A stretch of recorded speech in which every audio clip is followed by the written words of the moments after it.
buenos días, buenas tardes, buenas noches. Nos encontramos hoy en el Instituto de Investigaciones Económicas de la UNAM. Estamos hoy en compañía del doctor y profesor de la Universidad Complutense de Madrid, Luis Cárdenas del Rey. Mucho gusto, doctor. Muchas gracias por la invitación, un placer estar con vosotros. Agradecemos también. Actualmente se encuentra realizando una estancia de investigación aquí en la UNAM. Él es autor del capítulo del libro Industrialización, Trabajo y Salarios, una reflexión sobre el desarrollismo franquista. Bueno, doctor, en primer lugar me gustaría preguntarle sobre el objetivo de estudio. ¿Por qué es relevante el desarrollismo del franquismo en los años 60? Sí, pues realmente es porque es el periodo en el que España alcanza el estatus de economía desarrollada, ¿no? Es el periodo de industrialización acelerada y es realmente entre finales de los años 50 y mediados de los años 70 cuando España alcanza ese estatus, ¿no? Tiene una gran capacidad industrial y tiene un PIB per cápita más elevado, ¿no? Por lo tanto, si hay que analizar un periodo clave en la industrialización, si bien es un proceso mucho más largo, es en esta década y media, casi 2 décadas, en las que realmente se produce ese salto a una economía desarrollada equiparable a las de Europa occidental. En segundo lugar, abordando quizá el marco teórico, ¿cuáles serían las teorías que se están aplicando a esta investigación?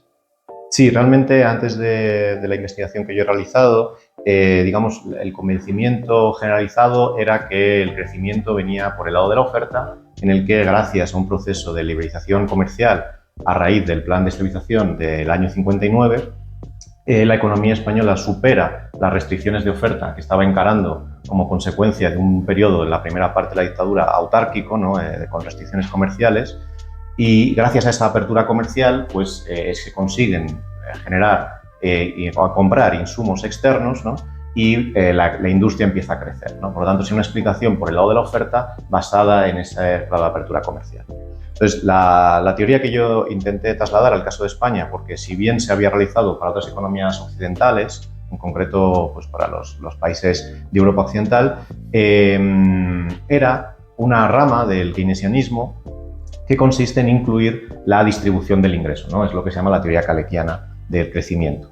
Y esta teoría lo que sostiene es que, bueno, que no son solo los factores de oferta, que si bien juegan un papel muy importante, sino que una explicación completa debe incluir necesariamente el lado de la demanda. Es decir, bien, sabemos que las empresas españolas importaron tecnología, importaron bienes de equipo para crear capacidad productiva y que la industria se desarrollara, pero deja sin explicar el porqué, ¿no? El porqué se tomó la decisión de invertir, que es un elemento de demanda. Entonces, la teoría calequiana lo que sostiene es que la distribución del ingreso juega un papel muy importante en este proceso de inversión. La teoría calequiana sostiene que la distribución del ingreso tiene un papel muy importante en las decisiones de demanda y en concreto sobre la inversión y la acumulación de capital a largo plazo. Entonces, lo que yo hice fue aplicar este marco teórico, ¿no? Y originalmente mi hipótesis dentro de la teoría calequiana hay 2 ideas, ¿no? O bien que el incremento de los salarios tiene un efecto positivo, los salarios medidos como porcentaje sobre el PIB, o bien que por el contrario son el aumento de los beneficios lo que tiene un efecto positivo, ¿no? Al primero se le llama modelo de crecimiento dirigido por los salarios y al segundo modelo de crecimiento dirigido por los beneficios.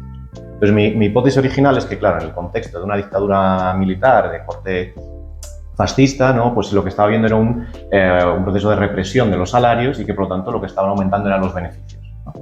Pues para mi sorpresa, cuando veo los datos, descubro que al contrario, que durante el periodo del desarrollismo franquista lo que ocurre es que la distribución del ingreso cambia a favor de los salarios, cambia a favor de los ingresos de los trabajadores, ¿no?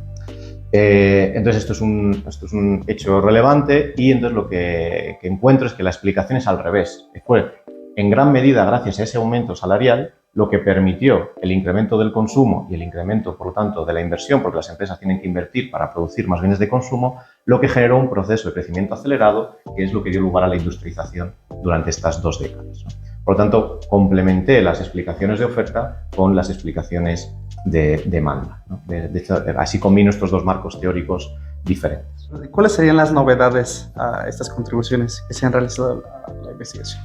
Sí, la novedad principal fue, como digo, hallar empíricamente este hecho en el que la distribución del ingreso cambió a favor de los salarios, ¿no? Y de hecho, originalmente cuando yo he presentado esta idea en seminarios y artículos especializados ha sido discutida, ¿no? Porque es contraintuitiva, ¿no? Entonces eso me llevó a publicar un artículo solo dedicado a recopilar todas las bases de datos que había durante el periodo y en todas ellas ocurría este fenómeno, ¿no?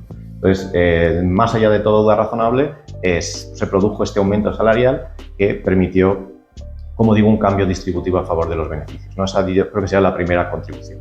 Y a partir de esa contribución, que es un hecho estilizado, realmente no implica teoría, lo que la apliqué a dos elementos, ¿no? Al primero, como digo, a esta teoría del crecimiento que he comentado en la pregunta anterior, y la segunda pregunta que me surgió es, bueno, ¿cómo fue posible, ¿no? Como digo, era un sistema de relaciones laborales totalmente determinado por una dictadura, ¿no?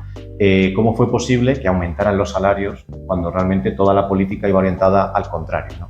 Y aquí es donde enlacé con una literatura que era muy amplia, que realmente estaba muy trabajada, ¿no? Que es la de la historia del movimiento obrero en España, en concreto en estas 2 décadas, ¿no? Porque es un periodo en el que, tras la guerra civil y tras los primeros años más duros de la dictadura, bueno, pues entra una nueva generación de jóvenes trabajadores, se produce un proceso de urbanización, ¿no? En el que la gente migra del campo a la ciudad y esta nueva grupo social empieza a integrarse en el mercado de trabajo de una manera diferente a como lo estaban haciendo hasta entonces, ¿no? Esto lleva a un proceso de movilización a todos los niveles, tanto huelgas, manifestaciones, pero sobre todo y de manera estratégica, lo que hacen estos nuevos trabajadores es que sus representantes se incorporan al aparato represivo de la dictadura, es decir, al aparato del sindicato vertical.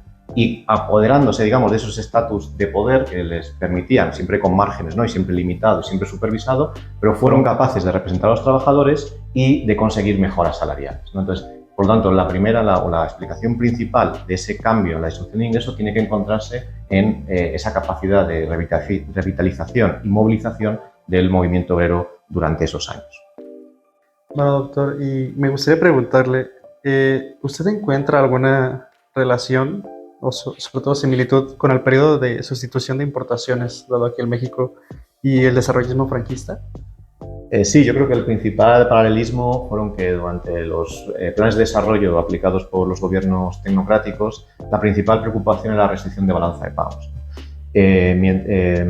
Sobre todo, ¿para qué? Para obtener bienes de capital, materias primas, que España no es productora, insumos fundamentales, ¿no? Sobre todo petróleo, gas, etcétera, e incluso también bienes de consumo, ¿no? Bienes de consumo terminados que eran de mayor calidad que los que se producían dentro de España. ¿Cómo se financia esta balanza que es totalmente deficitaria, ¿no? La balanza comercial y de bienes servicios no turísticos? Básicamente mediante los ingresos turísticos, en el que bueno, es una estrategia que se favorece muchísimo en base principalmente a la cercanía con el resto de Europa y la competitividad a precio debido a los bajos precios que había en aquel momento en España comparado con el resto de Europa. Y el otro complemento serían las remesas que mandarían los trabajadores españoles que fueron a trabajar al resto de Europa y que bueno, pues permitieron financiar en parte ese déficit, ¿no? El problema está en que los planes de desarrollo de esos bienes de capital que se invirtieron generalmente se hicieron en industrias básicas, muy electrointensivas y relativamente poco eficientes con el resto de Europa, de tal forma que cuando llegó la crisis del petróleo, toda esa industria entró en crisis. Y en segundo lugar, cuando Europa también entró en crisis en los años 70, las remesas de los migrantes dejaron de llegar porque aumentó el desempleo y los trabajadores españoles volvieron a España. Entonces, esas dos vías por las que se había financiado ese déficit tan importante por cuenta corriente se extinguieron y España entró en una crisis de balanza de pagos y de restricciones. Por lo tanto, sería bueno, un poco este paralelismo en la dependencia externa de bienes de capital que luego al final termina llevando a una crisis de balanza de pagos y de deudas. Muchas gracias, doctor. Bueno, doctor, y por último, me gustaría preguntarle sobre las implicaciones relevantes, pero sobre todo, ¿qué lecciones podemos obtener? Sí, en el capítulo planteo 3 grandes lecciones, ¿no? La primera de ellas sería que es necesario incluir en el estudio de los procesos de industrialización que implican necesariamente un crecimiento acelerado el lado de la demanda, sin entender por qué las decisiones de inversión son aquellas que llevan a un proceso de acumulación de capital más rápido, que al final es lo que se requiere para el proceso de industrialización. Siempre va a quedar una explicación incompleta, ¿no? Siempre va a quedar una explicación que no va a ser capaz de mostrar la panorámica en su conjunto. Y una vez aclarado esto del lado de la demanda, ¿no? La tercera lección que es importante es que es necesario también incluir los aspectos distributivos por el lado del ingreso, ¿no? los salarios y los beneficios juegan un papel en la determinación tanto de las decisiones de consumo como de las decisiones de inversión y, por lo tanto, incorporar los elementos salariales, los elementos del mercado de trabajo son importantes también para entender este crecimiento a largo plazo. Y un corolario de esta idea es que, por tanto, también cuando se analiza el crecimiento, ¿no? Mucha literatura contemporánea enfatiza las instituciones y qué tipo de instituciones hacen el crecimiento, ¿no? Pues yo creo que es importante incluir también las instituciones del mercado laboral, en concreto los sistemas de relaciones laborales, cómo se fijan los salarios, cómo se garantiza que estos salarios crecen acorde a la productividad, ¿no? Al menos acorde a la productividad del trabajo y, por tanto, que las instituciones laborales importan, ¿no? En una última frase. Y, por último, la tercera conclusión o lección que podemos extraer es que incluso estos factores son de tal importancia que incluso en el contexto adverso de la dictadura, en ausencia de derechos democráticos, de políticas públicas orientadas al desarrollo, se consiguió ese crecimiento, ¿no? Es decir, que no fue gracias a los políticos, a los tecnócratas en concreto, que se les denominaba de la dictadura franquista, que se consiguió el crecimiento, sino que hay que incluir también como protagonistas pues, al movimiento obrero que fue capaz de conseguir sus salarios, que al final fue la fuente última del crecimiento económico a largo plazo. Muchas gracias, doctor. ¿No le gustaría agregar algo más, algo que decirle a nuestros compañeros estudiantes de economía? Sí, si están interesados en estos temas, bueno, yo recomiendo, como digo, hay varias ramas de literatura que yo he utilizado y que se pueden encontrar en mis artículos, pero principalmente a nivel histórico están tanto los trabajos del lado de la oferta, ¿no? Que son bastante amplios y que bueno, son muy completos y muy exhaustivos. Están también los trabajos de historia del movimiento obrero que, como digo, bueno, pues, han realizado una labor realmente magnífica de revisión de archivos, etcétera, que dan una visión muy completa, ¿no? Y ya a nivel más teórico, si lo que quieren aplicar es este marco mental a sus países o a otros periodos de estudio, ¿no? Pues yo recomiendo las revisiones de literatura que hay sobre macroeconomía calequiana, en la que bueno, se muestra cómo se pueden calcular estos efectos de los salarios sobre el crecimiento económico, qué determina que un modelo de crecimiento sea del tipo dirigido por los salarios o dirigido por los beneficios.